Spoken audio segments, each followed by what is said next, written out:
Welcome to Ozarks Crime Watch, where the forgotten are remembered and the coldest cases still burn. Today we revisit a haunting mystery from 1997, the brutal murder of Socorro Moran-Mendoza, a woman found stuffed in a suitcase in rural Arkansas. No suspect, no motive, no justice.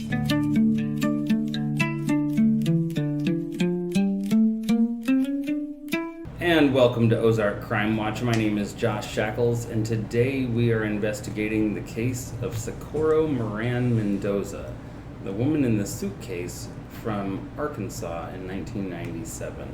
This case is really unlike any other that we've ever dealt with because there is absolutely no information about it. We have a young woman found in a suitcase with no other details. So I'm excited to dig into what we do have on this case. We have some great investigators with us.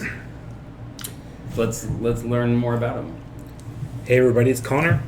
I come back again this week, and I'm excited to kind of take this one to different countries, going from one country to another one, and something that goes brings it to our area. So I'm excited to uncover this and dig in a little deeper with my fellow podcast mates. Hey y'all, Sarah Moore here, back with my favorite Crime Watch crew. For those of you who are new around here, I come from a background in social work, which gives me certain perspectives when it comes to some of the toughest parts of these cases. I'm always curious and always asking different questions. Today, let's shine a light on what's been overlooked.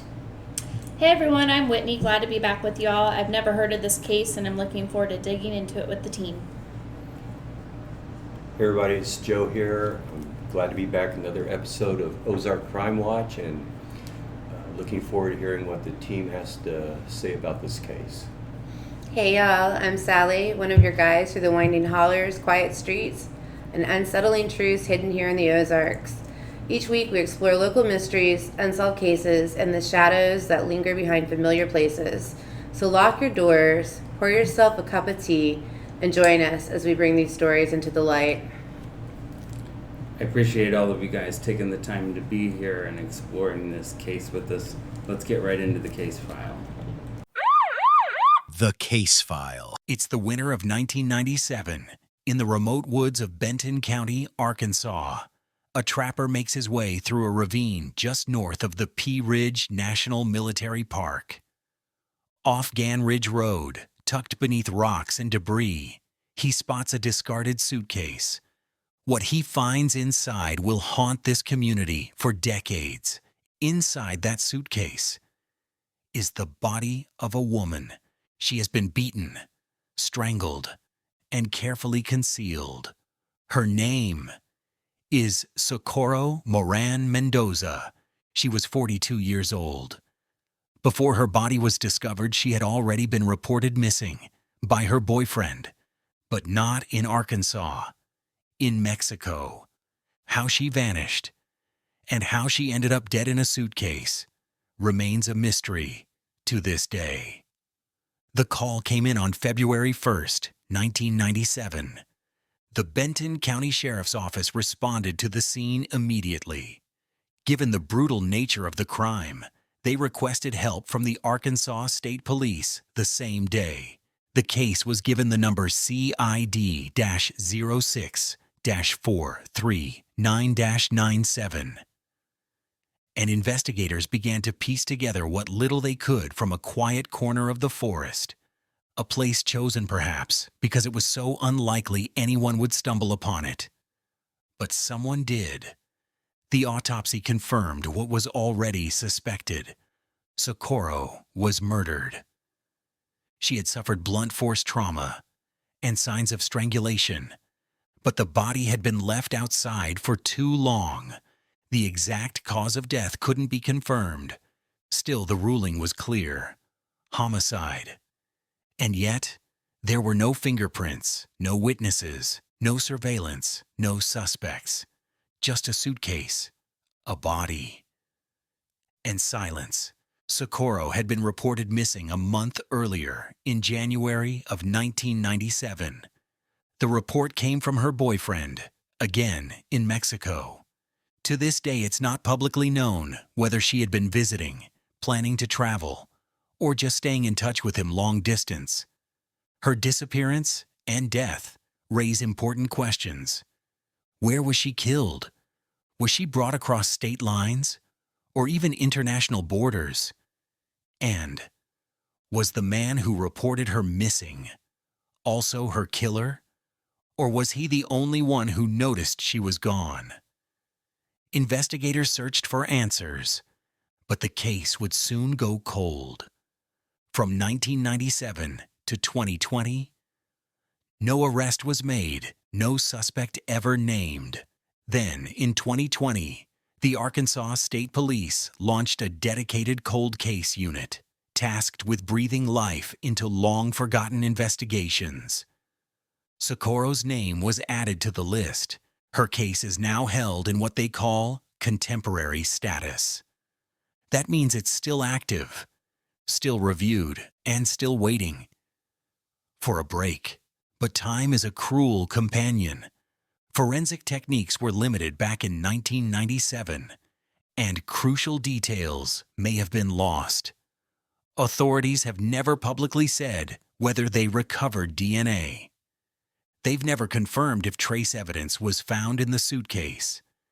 And they've never revealed any persons of interest. What we do know is this: Socorro's body was deliberately hidden. Her killer wanted her to disappear, but someone out there knows what happened. Who was Socorro Moran-Mendoza? We don't know much about her life. Her job, her hobbies, her hopes are missing from the record, but we know she was loved enough to be reported missing. And we know she didn't deserve to die alone, abandoned in a forest, zipped into a suitcase. The Arkansas State Police still want your help. If you know anything about her life, her disappearance, or her death, even if it seems small, call the Cold Case Unit. ASP Company D can be reached at 479-365-8687 or email them at coldcase@asp@arkansas.gov. Be sure to reference case number CID-06-439-97 because someone out there saw something, heard something, or remembers something. It's been 28 years.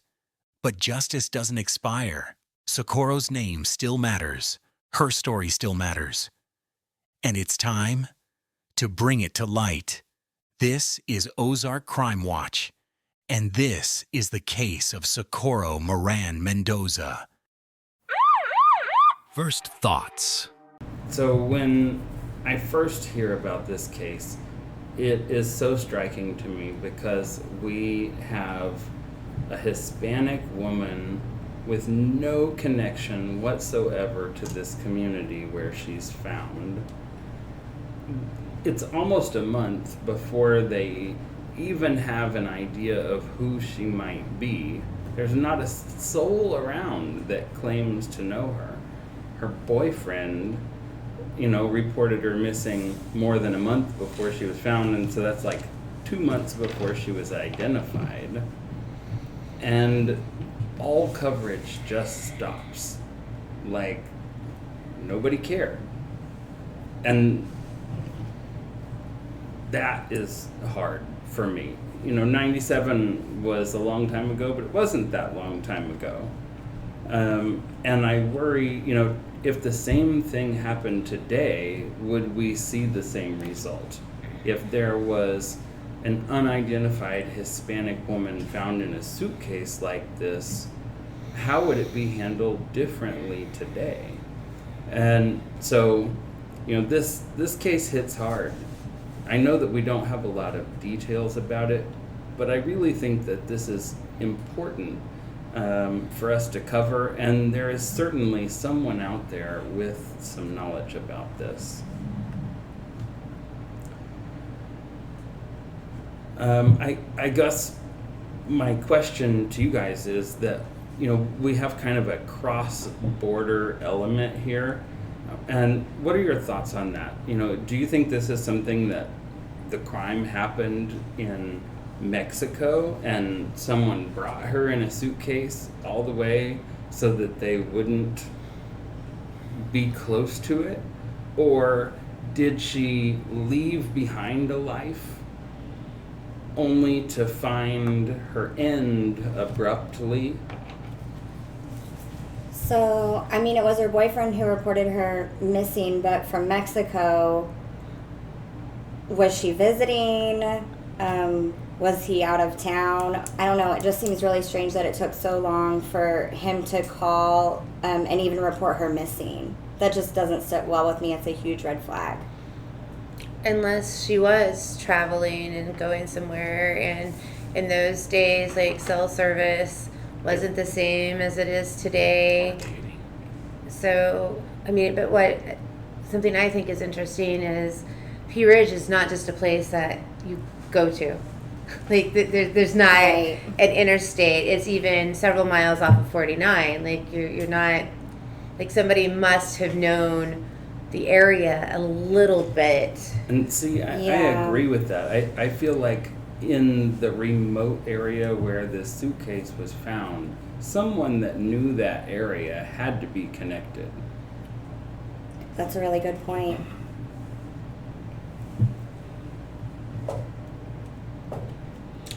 Yeah, I find it really interesting just that, there's just a lot of angles to this, I guess. It's like, I guess that could be saved more for theory time, but man, it just, I don't know, I got too many. I read on, I think, that sheet over there, it said that she was a resident of Arkansas Yeah. on the, So there was one theory that we found online that said she may have moved to Arkansas and been living in Arkansas briefly, but I couldn't find anything more substantial to back that up, so that was likely an internet theory that she had moved and she'd been there for a little while. The lack of details just feels off to me, too. I feel her boyfriend would know more, unless they are just details we haven't heard. Okay. I feel like he would know who she was going to visit, and why, and how long she planned on staying there, or if she planned on relocating. It's just all interesting. Mm-hmm. I was just thinking, all the chicken plants that are around Northwest Arkansas, it's exactly. where do they bring up people? Have they ever been in trouble for bringing people up to Arkansas? We Sure. certainly know Okay. there were Mexican restaurants in Joplin in the late 90s that got in trouble for that. So, I mean, the Yeah, I do idea that remember a some of chicken that. plant would do that makes sense also. Well, where she lived, there are chicken plants, and if she's 42 years old, more than likely she worked in one of them. And if she did, that would be a reason for her to be living there for a prolonged period of time. Theory time. We've already kind of briefed on a few theories. Yeah, so I mean, I don't know. I guess I think a couple of the questions that come up that really kind of hurt this thing is mainly like, we don't know how long she was missing before she was reported missing, right? Like she could have, like it was said, Right. You know- we know that she was reported missing about a month before the body was Right. found, but we don't Yeah. know how long she was missing Right. before that. because I mean, like if she was working in a chicken plant up here, a lot of times that's like a trade for service type thing, right? Like, hey, we'll get you up there, but then you're gonna have to work. Yeah. We hear about that a lot, and so it just makes me think like, well, maybe she did take a crazy job a little bit before she knew, and her boyfriend knew she was going to be gone for a little bit, but just didn't return. And there's really no tell about like how far decomposed her body was at the time, like how long she had been dead. Is that right? Yeah. Yeah, There was no that's telling, right. right? They didn't know. So, anyways, yeah, I don't. It is an interesting theory to think, was she killed in Arkansas or was she transported? I mean, I don't know. But dismembering, that's a whole other level of, murdering someone. Yeah. That is, Did she see something she wasn't supposed to see? Did she get into something that made unintentionally? It's Right. just there's so many questions. That's likely. I mean, what happened is that she was involved or somehow got connected to the drug trade, because dismembering people and disposing of them that way is one of their trademarks. And as I think Josh was saying earlier, somebody was saying that the person probably had familiarity with the area because it is a rural area, and that's generally how the rural cartel handles things. We certainly know that it was a violent incident. Whatever happened to her right there at the very end, she was both beaten and strangled, then dismembered and put into a suitcase. That's pretty violent. Yeah, and to think that person just walked back into life. We've had Right. cases right here in our own area where people have been abducted, taken to hotel rooms, and tortured, or about to be tortured in Neosho, that case, because of drug issues with our local Joplin honkies. So it's something that rural and small town cartels seem to think is a way of getting messages out. I did see one theory on the internet that suggested it may have been someone that was involved with law enforcement in that area during that time. And several years later, a law enforcement officer was actually arrested for kind of similar crimes. Really. Not the suitcase part, but Well, it does seem like there's been a lack of awareness about this case, and especially with the lack of details and just everything that we've seen, it really hasn't gained a lot of attention. Or I wonder if it was someone traveling through, like a truck driver, you know. Again, the highway that you get to get to this area, I mean, he would have had to stash his truck. But And still, then- even to someone traveling through. Yeah. Her boyfriend Yeah. specifically contacted, I think, the local police, didn't he, to report her missing? Oh, so he knew. I think he that- reported her in Mexico. And they were able to locate her in Arkansas. Did he point them towards the direction Oh, of Arkansas? that's a good- I think that's that a- is that what you're asking? Yeah, that's what I'm asking. So I think Yeah. that he reported her missing in Mexico, and then when they discovered the body and were trying to identify is when they realized, oh, here's a Hispanic woman that has been reported missing in Mexico. But they must. I would think that they would have to know. There are so many people that are found, and then also missing people that are always looked for. Like, it's a pretty amazing thing that you make that connection. That's So right. it seems Yeah. like Those odds there are would pretty be astronomical. Yeah, but there would be some reason that specifically they would connect her to a case in Mexico. To this area, or to Mexico. I mean, I can see it if he reported her missing. Hey, I know she's in Arkansas. I haven't heard from her. Can you please Right. check? Now, I mean, there that's you the go. logical At least that Yeah. narrows reason it I down can. to a state. I'm very concerned. She Mhm. hasn't called me. This is where I. But know then she why are is. these details lacking in all of the Yeah. research, that Yeah. we've done on the case?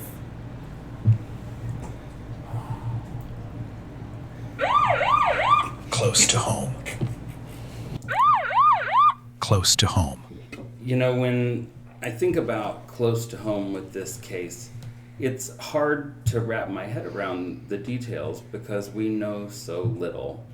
But what I do know is that here in Southwest Missouri and all through the Ozarks, we have a large population of Hispanic women that really have no voice. And this same type of thing could potentially happen to any one of them in today's world. And I wonder if they would see representation now in some of the small town police departments or in the media coverage that this type of case would have if it happened again in 2025.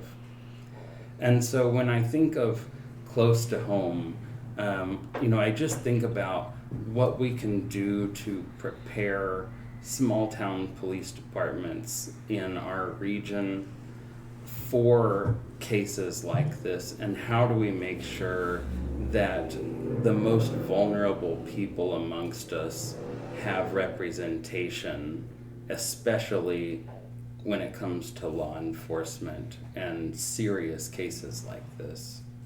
I think community involvement and outreach is the first step in making any kind of connection. You can't really legislate care. Like care comes from a place that's much deeper. Mm-hmm. So when you start doing things like in Joplin, how the police department will host like swimming parties, or there will be picnic events, or at every third Thursday there's an outreach officer who's there to talk. It's like building that bridge, because a lot of immigrant communities aren't necessarily, or even poorer socioeconomic groups, or like the homeless in our town, they see the police as the enemy. If something happens, you're not necessarily going to reach out. So I think in order to get it to care, like something needs to happen on a real fundamental root level. I know that in healthcare, we do a lot of outreach specifically to our Hispanic community, because there's such a high level of mistrust amongst officials in that community that you really have to, as a leader, make conscious efforts to reach out and say, hey, we're here, we want to do this together with you as part of our community. And I know that we are doing that more here in Joplin, but I think of what it might have been like in the 90s, having a small town police department reaching out to people in Mexico, and the barriers that probably existed during that time. Had it been easier for the department at that time to communicate, we may know more about this case. I think one of the other things we need to make sure we do is hold law enforcement accountable for how they respond to various incidents, whether it be someone murdered or someone that's just being terrorized. I think that accountability is important, and that it's up to us to do that.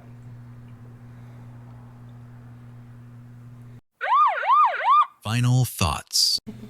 I think in a case like this, the only real justice would be the justice that comes through the criminal justice system, because we have we have a victim, but we have no family. We have, as far as I know, no final resting place. So if a perpetrator was found and they went through that system, that would probably be the only justice that came out of a case like this. I would just love to learn more about her. I feel like in this day and age, should be able to find that boyfriend if he's still alive. Should be able to find out more from him. What were her connections? I'd love to learn more about her. I feel if we could learn more of the history, then we could go forward and be able to put more pieces together. Right. Did she have children? Yeah, did she have children? Or brothers and sisters? Yeah, brothers, siblings. Yeah. I feel, there's some family out there. Sure had a mother and father. At some point in the family tree, there's family out there. Yeah, and these people are, if they say they were siblings close to her age, they're in their 70s now. Yep. So her parents would be probably in their 80s, 90s or whatever if they were living. That's a long time to miss somebody. Yeah, that's a long time to miss somebody, and it makes it that much more difficult to locate a family that by nature is kind of transient, or because of their immigrant status.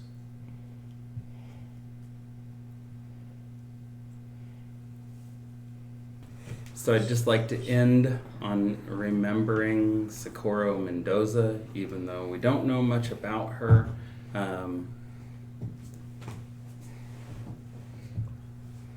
She was beautiful. It's really sad.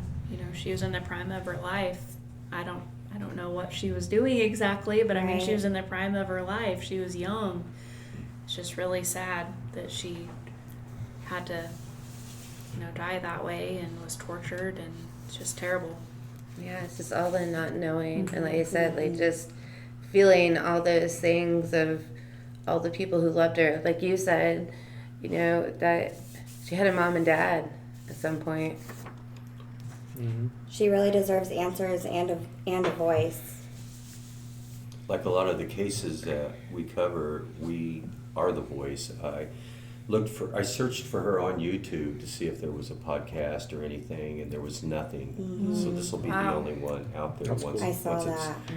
Once it drops. Wow. But a lot of the cases that we cover are cases that doing what we're doing now, bring awareness out there, hoping that maybe that one person, somebody in Arkansas, could hear this and be like, I remember the family talking about that at the gathering or whatever. It happens.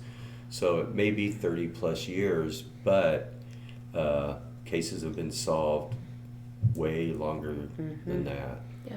If you are someone that has information about this case, reach out to coldcase@asp.arkansas.gov. It's case reference CID 06439-97. Thank you for joining us this evening, and we look forward to seeing you next week as we investigate the murder of Jim Potts. We'll see you next time. Oh. Thanks, guys. Bye.